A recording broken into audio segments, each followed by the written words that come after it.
Time now for sports news with Kayode Alayode.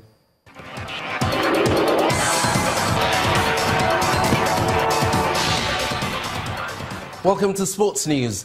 The Nigeria Aquatics Federation has endorsed the maiden edition of the National Inter-School Swimming League, which began today in Lagos. The event, which involved selected schools, is meant to discover talents for future international and continental tournaments. Swimming League coordinator Oluseyi Oyebode told Channels Television that the league will be concluded in March at the Teslim Balogun Stadium here in Lagos. Because when I grow up, I'm gonna just like to swim, and sometimes when I'm just burning hot, I just wanna just cool off. It was fun and competitive because it was like the CIS people were really fast, but then you had to be fast as well, so you had to keep on moving even when you were tired. There's always a beginning to everything. We've seen some of the talents here today, but it's not going to end like that. Like we said, it's a league. We are moving all around. Then by the time we end the league, we should be able to get our focus and our objective. Happy for the little kids there. Obviously, I lost my chance to swim as a child. But the Super Eagles of Nigeria are back in training ahead of their final group game against Equatorial Guinea in Agadir on Tuesday, January the 23rd. The team held their final training session on Saturday in Tangier, Morocco. Head coach Salisu Yusuf told Channels Television that they are ready for the game despite few injury concerns. It's a motivation for us. We set target for ourselves that we want to go very far in the tournament, and we continue to fight to see that we reach our set goal, set objectives. It's no small game for the group, because we need to win first before we know that we are first. And that we want to give it all the focus, all the attention.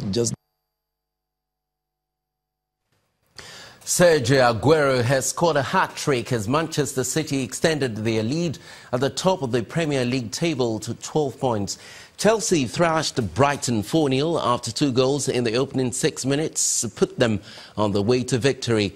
Arsenal ended a run of 3 games without a win thanks to a 4-goal burst in the first half, which helped to see off Crystal Palace 4-1. Manchester United needed Anthony Martial's well-taken goal in the second half to earn a crucial at Burnley. Jamie Vardy and Riyad Mahrez both scored as Leicester City defeated troubled Watford 2-0. And that's it on Sports News. The rest of the news is back with Gimba Umar.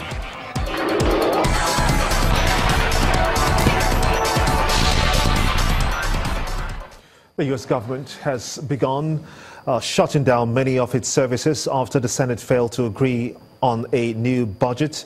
A bill to fund the federal government until the 16th of February did not receive the required 60 votes amid a bitter dispute over immigration and border security.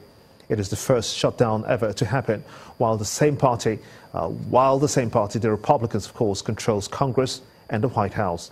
The impasse will affect hundreds of thousands of federal workers, and recriminations have already begun.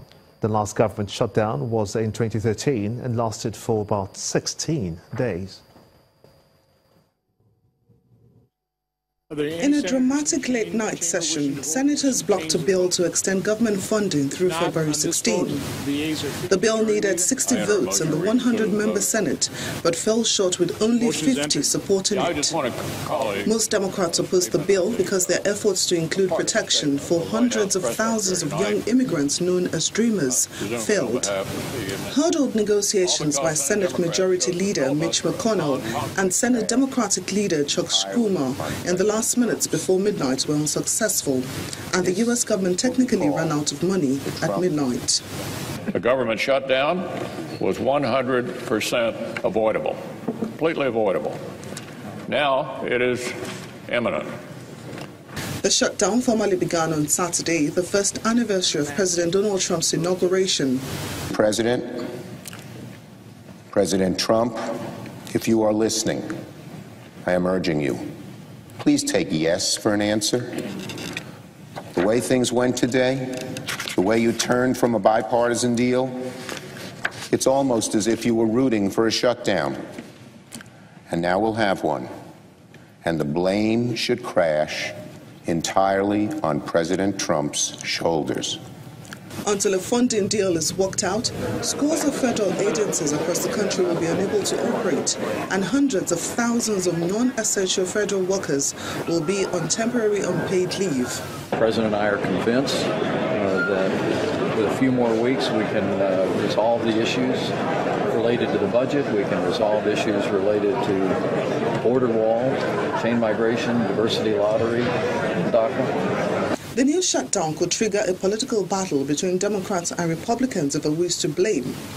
It follows a months-long struggle in Congress to agree on government funding levels and the immigration issue. In the meantime, tens of thousands of protesters took to the streets of New York, Los Angeles and Washington, D.C., including other major U.S. cities today for the second Women's Multi-City Mass Rally, hailed as the start of a new era of female political activism. The year's domination is being held on the first anniversary of President Donald Trump's inauguration. This is in coordination with rallies planned for the weekend in some 250 other cities across the United States.